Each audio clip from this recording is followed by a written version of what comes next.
In this video, I will show you 6 exercises that you can put together at get intense and smart posterior chain focused leg day. I'm currently following a push-pull and leg split when I'm hitting my legs and other muscle groups twice per week. This leg workout is second in the week. If you want to see what I'm doing at the beginning of the week, then check out this video when I'm showing my quad focused leg day.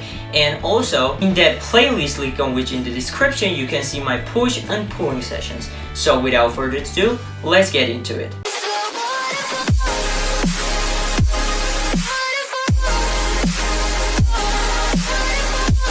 Before every workout, it's crucial to warm up, but not any dogma here. You want to do any dynamic stretch or cardio machine that you like to warm up your legs, because warming up really seems to reduce the risk of getting an injury. And because we are focusing on the posterior chain more in this workout, we need to start the workout with the deadlift. Deadlift is the best exercise when it comes to hitting your spinal erectors quite heavily, all muscles of the legs and entire posterior chain. Of course, you want to go heavy on the deadlifts. You want to choose the weight with what you can do 3 reps, but not to failure, because going to failure on the deadlifts can be quite dangerous.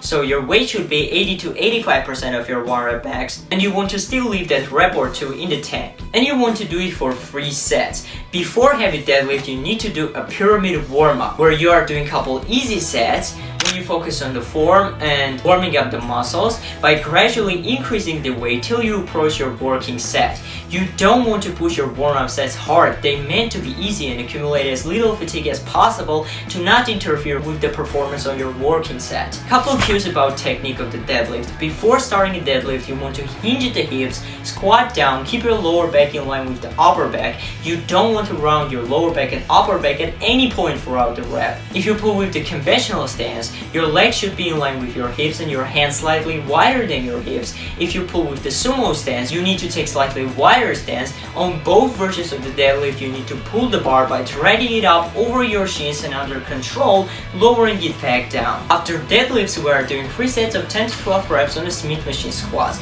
at an RPE of 9 to 10. This is our only exercise for the quads for the day.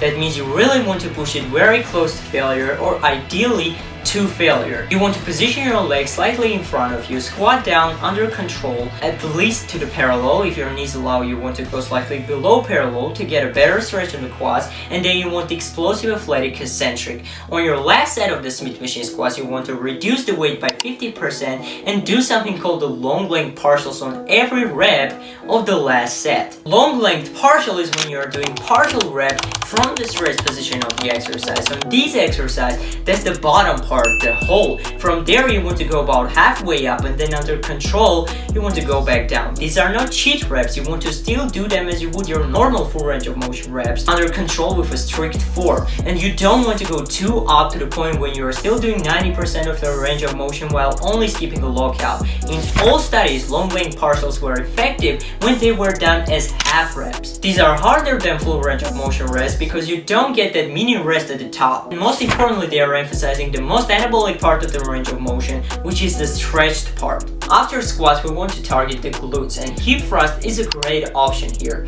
While barbell hip thrust is a great exercise with a great capacity for progressive overload, however, doing it with the barbell may feel uncomfortable for the pelvis area and hard to overload that well at this point of the workout after deadlifts and squats, because you may be fatigued. So I like to do it one leg at a time with a good mind-muscle connection and focusing on pushing it very close to failure with a good form. You want to move the plate or dumbbell up by squeezing your glute and going back down under control. However, if this version of the hip thrust feels awkward to you, feel free to do hip thrust with the barbell. After hip thrust, we are supersetting Nordic hamstring curls with the prisoner back extensions. 1 set to failure on each. That means you are reaching failure on the Nordic curls and immediately you are performing prisoner back extensions. On Nordic hamstring curls, you want to position your legs under something sturdy. You want to fold till you can't control it anymore, and then you push yourself a little bit from the floor and you are completing your rep by squeezing your hamstring. These are hard and they are going to target your hamstrings quite heavily. And after that, you want to do strict prisoner back extensions with a good glute squeezing and maximum amount of reps. Then we want to hit calves. Never skip calves. By focusing on each calf individually, doing single leg calf raises. By controlling the negative, getting a good stretch to the bottom, most importantly, stretching your calves between sets. because nowadays we have some data from the research that supports that interset static stretching may be better for muscle growth than traditional set followed by just rest. However, data is not sufficient enough to conclude that interset stretching is better than traditional rest between sets for muscle growth.